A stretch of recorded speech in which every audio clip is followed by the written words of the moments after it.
Well, I should say good morning, but it's actually evening on Saturday night, getting ready to, uh, as we look at our lectionary reading for this coming Sunday. We're in the Gospels this time around. We've done a couple different things over the years, but we are in the Gospels. We are in the book of Matthew, in the season that follows Pentecost, and a couple short passages of Scripture uh, today. Matthew 11:16 through 19. To what can I compare this generation? It is like children playing a game in the public square, and they complain to their friends. We played wedding songs and you didn't dance, so we played funeral songs and you didn't mourn. For John didn't spend his time eating and drinking, and you say he's possessed by a demon. The Son of Man, on the other hand, feasts and drinks, and you say he's a glutton and a drunkard, and a friend of sinners and tax collectors. But wisdom is shown to be right by its results. And then as the reading skips over a little bit to uh, 25. It says, at that time Jesus prayed this prayer: O Father, Lord of heaven and earth, thank you for hiding these things from those who think themselves to be wise and clever, and for revealing them to the children. Yes, Father, it pleased you to do it this way.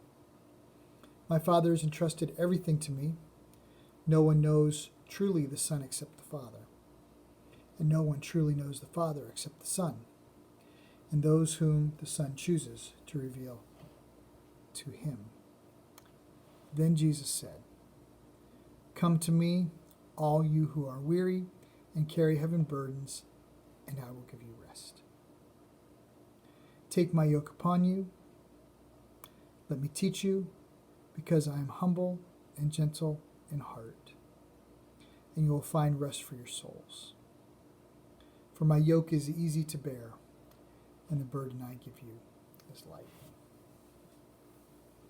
Some interesting teachings in here, because Jesus was being accused of not being like John the Baptist. And Jesus says, well, here's what John the Baptist did, and you said he wasn't right, and now I'm doing things that you said that John the Baptist should do, and you say I'm not doing right. The leaders were just kind of crazy. They were just kind of always doing this kind of thing, and so Jesus kind of rebukes them here, and then Jesus prays a prayer of thanksgiving. And I think Jesus before this was really comparing himself and John the Baptist. And it comes actually right before John the Baptist is in prison. He sends his disciples to go ask Jesus' disciples. And they're saying, are you the Messiah, or should we look for someone else? And Jesus told them, go back to John and tell them what you have heard and seen. The blind see, the lame walk, the lepers are cured, the deaf hear, and the dead are raised to life, and the good news is being preached to the poor. And tell them God blesses those who do not turn away because of me. And so I think some of this is Jesus responding to the criticisms of John and himself, and reminding that he is indeed the Messiah. And then this prayer of thanksgiving. Jesus prays for his disciples, and he reminds us that he is in the Father, and if we've seen the Son, we've seen the Father. And then this great thing about coming to the Lord, because Jesus says, if you've got heavy burdens, if you're weary, that you should come to me. And I like the way it says it in the Message. It says, come to me, you who, if you are burnt out, worn out on religion, come to me and I will give you real rest. And I think, sometimes we get kind of crazy on the things that were religious things. We get caught up in the fringe stuff, and we're talking a lot about true religion as we look at the book of James on Sundays. But if you're worn out and burn out on religion, go to Jesus for real rest. And he talks about the yoke, and you think about, well, man, a yoke, that's kind of, we see it with oxen, and but it really means that Jesus is coming along beside us to lighten the load and to help us. And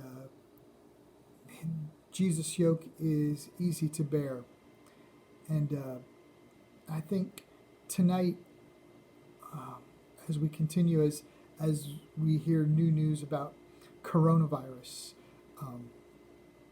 spiking, it's easy to get all caught up in all that. And on this Sunday night, on this Saturday night, when we're preparing our hearts for worship, to remember that Jesus indeed is the place to go when you're feeling worn out. And I tell you what, right now I feel kind of worn out.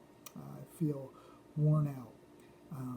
And so this is a message to myself that I should trust in Jesus, to lay my burdens on him, and he will give me the what I need, and you can do the same. He'll give you what you need. So, looking forward to a great Lord's Day tomorrow. I pray that God would bless you wherever you worship. Have a great evening. God bless.